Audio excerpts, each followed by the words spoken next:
বলছি আজকে দেখা গেল যে বটতলার মোড়ে 100টা মোমবাতি জ্বালিয়ে এবং 100 সেকেন্ড নীরবতা পালন করে আন্দোলন করা হলো। এর আগেও দেখা গেছিলো যে 90 দিনের দিনও আপনারা আন্দোলনে সামিল হয়েছিলেন, কি বলবেন? সেটা হচ্ছে অভয়ার বিচারের দাবি, একদিনের দাবি নয়, অভয়ার বিচারের দাবি চলছে। প্রতিদিনই রাস্তায়, মাঠে, ময়দানে সাধারণ মানুষ রয়েছে, প্রত্যেকটা মানুষই রয়েছে। এই লড়াই আন্দোলনের শেষ না দেখা অবধি আমাদের লড়াই আন্দোলন চলবে এবং চলবে এই পর্যায়ে যত দূর পর্যন্ত শেষ আরও বিস্তারিত পথ এগোচ্ছে। তো এই শেষ না দেখা অবধি আমরাও ছাড়ব না। অভয়ার বাবা মা রাতের ঘুম যারা কেড়ে নিয়েছে, আমরাও তাদের ঠিকভাবে ঘুমোতে দেবো না। এটা আমরা দৃঢ় প্রতিজ্ঞাবদ্ধ হয়েছি। তাই এই লড়াই চলছে, এই লড়াই মানুষের লড়াই। এই মানুষের লড়াইকে কোনোভাবেই থমকানো যাবে না। 90 দিন কেন, 100 দিন কেন, 110 দিন, 120 দিন টানা লড়াই চলবে। কালকে 101 দিনেও দেখবেন বিভিন্ন জায়গায় বিভিন্ন প্রোগ্রাম হচ্ছে, রাস্তায় বসে পড়েছে সাধারণ কালো মাথার ভিড়। এই ভিড়কে কোনোভাবে আটকানো যাবে না। যারা যেভাবে আটকাতে চাইছেন বা প্ররোচনামূলক বক্তব্য দিয়ে অন্য কথা বলতে চাইছেন, তাদের বিরুদ্ধে দাঁড়িয়ে আমাদের লড়াইটাও সেইভাবেই চলবে। আচ্ছা, আপনাদের আন্দোলনটা কি রাজ্য সরকারের বিরুদ্ধে নাকি না অন্য কিছু? দেখুন, একটা কথা আপনারা জানেন, দেখেছেন, এই সময়কালে দাঁড়িয়ে রাজ্যে ঘটে যাওয়া যে সমস্ত ঘটনা, তার পাশাপাশি কেন্দ্রেও নানান রকম ঘটনা ঘটেছে।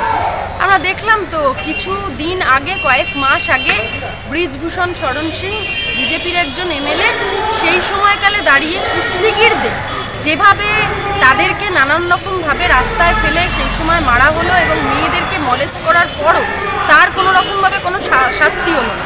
মানে অতএব চোরে চোরেরা বাস্তুত ভাই, ঠিক সেই রকমভাবেই কেন্দ্রের বিজেপির সরকার ঠিক যেই রকম, রাজ্যের তৃণমূল সরকারও ঠিক সেই রকম। অতএব দুজনের বিরুদ্ধেই আমাদের এই লড়াই। এই লড়াই কখনো একজনের বিরুদ্ধে না।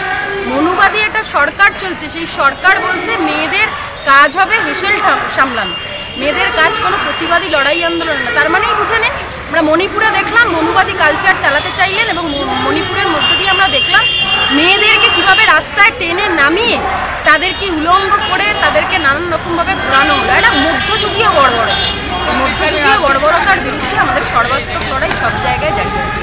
আচ্ছা, দুদিন আগে দেখা গেল যে ট্যাব কেলেঙ্কারিতে বহু পয়সা বিহারের অ্যাকাউন্টে চলে গেছে, কি বলবেন এই জিনিসটা? তার মানেই বুঝুন, ওই সেটিংয়ের খেলা মোদি মমতার বলে না।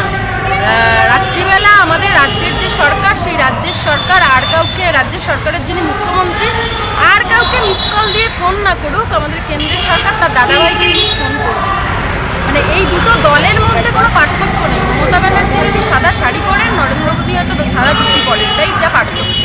দুজনের মধ্যে যে প্রতিদিনের আদান প্রদান, দুর্নীতির আদান প্রদান, কীভাবে দুর্নীতি করে টিকে থাকা যায়, এটা প্রতিদিন প্রতি মজ্জায় মানুষের মুখেও ঢোকাতে, মাথাতেও ঢোকাতে চাইছে, ঠিক সেই রকমভাবে নিজের কাজও করে চাইছে। তাই জন্য রাজ্য সরকারের ট্যাবের যে টাকা, সেই ট্যাবের টাকা বিহারে পাচার করে দিয়েছে, যাতে কোনো লোক কোনোভাবে ধরতে না পারে। আসলে দাদাকে বোধহয় উনি সন্তুষ্ট করতে চাইছে। যত বড়ই দাদা হোক, পড়ে দাদা হোক আর যাই হোক, সব কিছুর দুর্নীতির বিরুদ্ধে আমাদের যে গলার আওয়াজ, সেই গলার আওয়াজের স্বর চারিদিক পৌঁছবে এবং সাধারণ মানুষ আমাদের সাথে যেভাবে আন্দোলনে সামিল হচ্ছে সেইভাবেই হবে। দুদিন আগে দেখা গেল যে কসবায় সুশান্ত ঘোষের বাড়ির সামনে তাকে গুলি করা হলো। বলা হচ্ছে যে তৃণমূলেরই অন্তর্দ্বন্দ্ব বলে প্রশ্ন উঠছে, কি বলবেন? দেখুন, তৃণমূলের মধ্যেও এই সময়কালে দাঁড়িয়ে আমরা দেখতে পেলাম নানান রকমভাবে নানান কিছু। এই অন্তর্দ্বন্দ্বটা কিন্তু একদিনের কোনো অন্তর্দ্বন্দ্ব নয়। বিভিন্ন জায়গায় বিভিন্ন সময়ে এই অন্তর্দ্বন্দ্বে অনেকে অনেকভাবে লিপ্ত রয়েছে। আমরা দেখছি তো এই অন্তর্দ্বন্দ্বের ফলেই বেশি কাটমানি নিয়ে ফেলেছে। তাই কাটমানিও বেশি কেন খেয়েছে, সেই কাটমানি বেশি খাওয়ার জন্য নিজেদের মধ্যে নিজেদের দ্বন্দ্ব। এই যে কলেজগুলো যেভাবে দুর্নীতির আতঙ্কন করে রেখেছে তৃণমূল, সেখানে কোন কলেজে দাঁড়িয়ে কে বেশি খেয়েছে, সেই টাকা কেন ওদের ওপর মহলে পৌঁছয়নি, সেই টাকার ভাগ কেন ওপর মহলকে দেওয়া হয়নি, তার জন্য নিজেদের মধ্যে নিজেদের গোষ্ঠীদ্বন্দ্ব। আসলে এটা নিজেরাই হলো এক এক ধরনের দুর্নীতি। আর এই দুর্নীতির যে আঁতুড়ঘর, সেই দুর্নীতির আঁতুড়ঘরটাকে প্রতিদিন একটু একটু করে নিজের বুকের মধ্যে আড়াল করে রেখে দিচ্ছেন আমাদের রাজ্যের সরকার। আর এই দুর্নীতির আঁতুড়ঘরকে ভাঙার যে খেলা, সেই খেলাতে আমরা নেমেছি। আমরা দেখতে চাই জিতকার। দুর্নীতি কোনোভাবে, দুর্নীতি রাজকে পশ্চিমবাংলায় আমরা উঠতে দেবো না, মাথা চাড়া দিতে দেবো না। দুর্নীতির বিরুদ্ধে আমাদের লড়াই জারি থাকবে। আজকে শুভেন্দু অধিকারী একটা কমেন্ট করেছিলেন যে রোহিঙ্গারা বাংলার মাধ্যমে ভারতে ঢুকছে, কিভাবে দেখছেন এই ঘটনাটা? সেটা হচ্ছে শুভেন্দু অধিকারী এরকম প্ররোচনামূলক অনেক বক্তব্য রাখেন বিভিন্ন জায়গায় বিভিন্ন রকমভাবে। এখন শুভেন্দু অধিকারীকেও বুঝে নিতে হবে উনি কোন দল থেকে এসেছেন। তৃণমূল থেকে গিয়ে একজন বিজেপিতে কেন, মানে বিজেপি কি কোনো ওয়াশিং মেশিন নাকি ধুলে পরিষ্কার হয়ে যায়? সেদিনকের দিনে দাঁড়িয়ে যখন সারদা নারদা এত পেট কেলেঙ্কারি হচ্ছে, তিনি ওই দলে ছিলেন, ওই দলে থেকে কিছু করতে পারলেন না, অন্য দলে গিয়ে আবার একই কাজ করছেন, আর এখন বলছে আমি ওদের বিরুদ্ধে ছিলাম। তার মানেই বুঝে নিন এই শুভেন্দু অধিকারীর মতন লোকেরা বহুরূপীর মতন থাকে, এই শুভেন্দু অধিকারীর মতন লোকেরা রং পাল্টাতে চায়, কিন্তু আদতে এরা সমান, আদতে এরা এক। এদের কথা মানুষ আর কোনোভাবে খাবে না। আর এরা যেরকমভাবে মানুষকে দেখাতে চাইছে মানুষের মধ্যে মানুষের দ্বন্দ্ব, এবং এটা মূলত হচ্ছে জাতি দাঙ্গা, বিভিন্ন জাতির মধ্যে জাতির দাঙ্গা লাগিয়ে দাও, তাহলে ওরা নাকি খুব লাভবান হবে। এবং বিভিন্ন জায়গায় আমরা দেখতেও পেলাম উৎসবকে কেন্দ্র করে। আমাদের এই হুগলি জেলাতেই আমি দেখেছি রামনবমীর দিনকে চন্দননগরে আমরা ছোটোবেলায় জানতাম যে রামনবমীর দিনে আমার ঠাকুমা মন্দিরে পুজো দিত, মা মন্দিরে পুজো দিত, সেই পুজোর প্রসাদ খেতাম। সেই রামনবমীর দিন এই বিজেপি আসার পর থেকে একটু একটু করে প্রতিদিন দাঙ্গার বীজ রোপণ করতে চাইলো এরা বলবে সাধারণ মানুষের কথা।